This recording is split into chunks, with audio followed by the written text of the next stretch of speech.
Márcio Hack. Na primeira parte da aula, não parei de pensar em uma experiência que já se repetiu algumas vezes. Acordar no mesmo lugar em que fui dormir, mas durante os primeiros segundos, não saber onde estou e quem sou. Essa experiência não confirmaria a concepção kantiana de que nossa mente é que dá coerência ao mundo e unidade ao real? Ela não pode dar. É a sua unidade que traz de volta à sua mente a sua mesma capacidade de apreender os dados do mundo exterior que permanecem constantes. É ao contrário, a unidade do seu ser se restaura na sua mente no mesmo instante em que a unidade do mundo exterior se restaura. Não é a sua mente que está fazendo isso. Nós não... As palavras aí nos confundem, porque às vezes a palavra psique, alma, é usada para designar uma coisa, às vezes é usada para designar outra. Mas nesse sentido que eu estou falando, não é uma coisa mental, é a sua verdadeira realidade, que não se define nem como mental nem física, porque ela é as duas coisas e mais muitas outras ao mesmo tempo. Quer dizer, o mental e o corporal estão dentro desta realidade. E em caso de dúvida, se você fica desorientado nisso, pergunte: o que é que eu amo na pessoa que eu amo? É o corpo dela? É a mente dela? Veja, quando você ama uma pessoa, veja assim, sua mulher, sua namorada, seu filho, sua mãe, e você se lembra que essa pessoa vai morrer. Você vai parar de amá-la quando ela morrer? Não. Então quer dizer que para o amor não existe morte. Por isso que São Tomás de Aquino dizia que o amor é o desejo de eternidade do ser amado. Isso é absolutamente... É como se dissesse bem instintivo. Só não...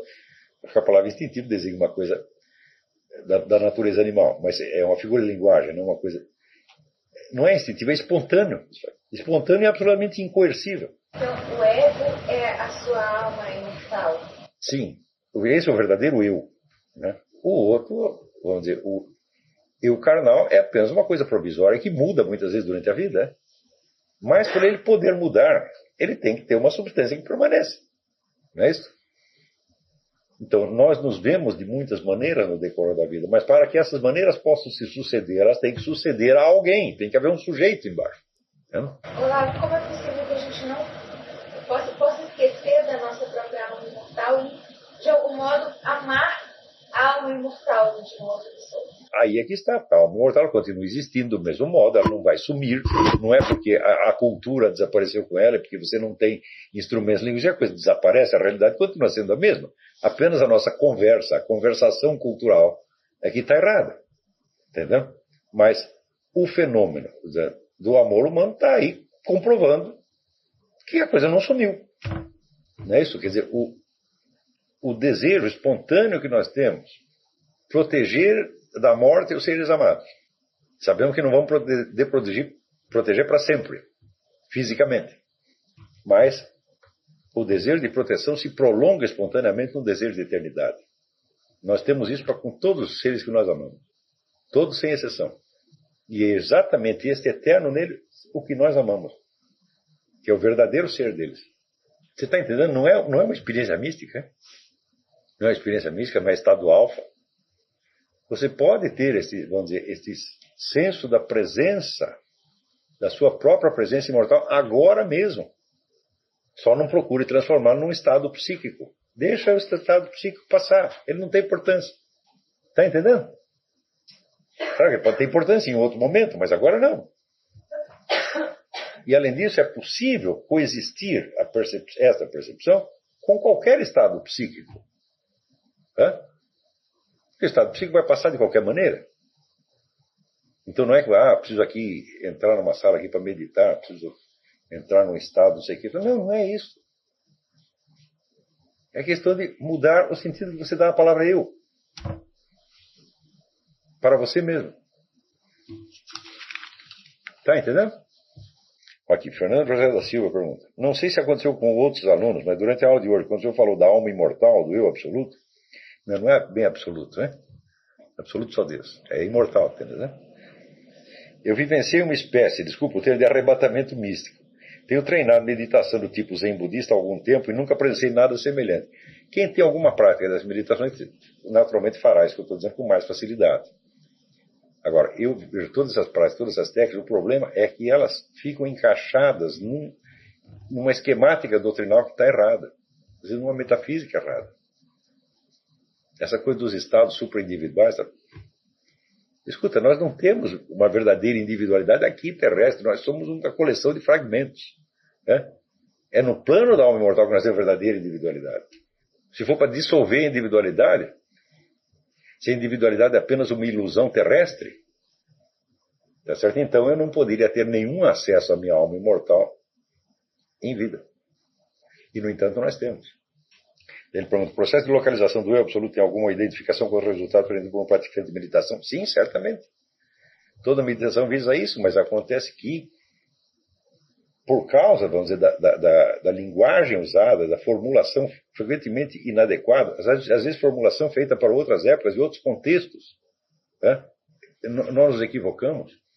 Eu estou partindo do princípio seguinte, aí algo que eu não vou poder provar aqui, mas eu acho que quem tem a doutrina certa é a Igreja Católica. Ela tem a doutrina certa, mas ela não tem a técnica certa. Então você sabe a verdade, mas você não consegue realizá-la. Fica faltando algo. Então esse algo, nós vamos pegar onde tem. Né? E se é do budismo, ótimo, pega do budismo. Se é do hinduísmo, pega do hinduísmo. Se é de qualquer lugar. E você vai recompondo a figura humana que foi perdida no curso da evolução cultural, uma evolução dentro da qual a igreja ficou como barata tonta, levando porrada tudo quanto é lado, sem saber o que fazer. Que até hoje, vamos dizer, as reações, vamos dizer, da igreja à modernidade foram absolutamente deploráveis. O que não impede que ela esteja com a doutrina certa. Ela está com a doutrina certa, sim. Só que, bom, você ter a doutrina certa é uma coisa, você saber o que fazer num momento determinado é outra. Você fala, mas e a infalibilidade? A infalibilidade é matéria de doutrina e de mandamentos morais. Eu digo, mas e a técnica? E agora como é que faz isso? Ah, bom, aí é outro problema. E se a coisa nos veio por outras fontes, bom, nós temos que agradecer essas outras fontes. Né? Por exemplo, eu não posso negar que toda a reconquista, por exemplo, da noção da compreensão simbólica do universo veio por via islâmica. Através das tarikas sufis, o René Guénon, o Chuon, nós temos que agradecer. Mas tem até um ditado islâmico que diz: não pergunte quem eu sou, mas recebe o que eu te dou. Fala, não sei quem é você, não sei quais são as intenções, mas a parte boa do que você pegou, me deu, eu pego. E o resto, o que está errado aí? Fala, bom, não tem nada a ver com isso. Não é da minha conta, não estou aqui para ficar condenando você, espero que você se salve também, que dê tudo certo. Então, eu até escrevi um artigo sobre isso para o Digesto Econômico. Digamos, este vexame que os católicos fizeram de ter que receber de volta, né, a compreensão do simbolismo da própria catolicismo da mão de muçulmanos. É uma vergonha, mas aconteceu. Agora, por causa disso, nós vamos rejeitar? Já o cara é muçulmano, então eu não posso receber nada dele. Bom, aí você está pecando contra o Espírito Santo. Você não quer a verdade. Você fala da alma imortal como constante, permanente, como modificando o ambiente em torno sem ser modificado. E, no entanto, bom, essa alma imortal parece ter uma história que vai culminar em salvação ou danação. Ela tem uma história. Porque você não está vivendo no plano da eternidade. Você não está na eternidade. Você está apenas na perenidade. Perenidade é um negócio que não tem fim, mas que não é eterno. E na perenidade existem histórias. Todas as histórias míticas se passam na perenidade. Quer dizer, você está de repente transformado numa entidade como se fosse, vamos dizer, um anjo, ou Júpiter, ou Vênus. Tá entendendo? Você é uma força cósmica, evidentemente. Isto é a sua verdadeira natureza, isto é a sua alma. E a mesma coisa que dizer, bom, grande porcaria, você é só mais uma alma entre bilhões. Segundo, você continua não tendo nenhuma substancialidade própria. A sua substância é a bondade divina. Então você, como é que dizer, você é grande, mas não é dois. Não fica achando que você é uma coisa muito importante por causa disso. Entendeu? Agora, a experiência da conquista desse poder pode ser traumática ao ponto de o sujeito se divinizar ali mesmo, tá entendendo?